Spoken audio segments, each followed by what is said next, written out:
عطس الغنی فقال ممن حوله رحم الإله حبیبنا وأخانا وأتى الفقير بعطسة فتأففوا من ذا الذي بزكامه آذانا۔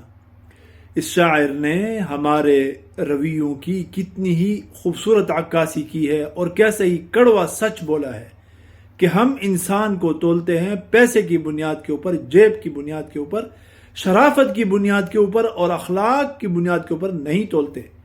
ہم جیب کو دیکھتے ہیں، پیسے کو دیکھتے ہیں۔ چنانچہ اگر کسی امیر آدمی کو چھینک بھی آ جائے تو ہر طرف سے اس کے لیے یرحمک اللہ کی آواز آتی ہے اور اس کو رحمت کی دعا دیتے ہیں، بناوٹی طور پر، صرف اس کے پیسے کو دیکھ کر، اس کی جیب کو دیکھ کر۔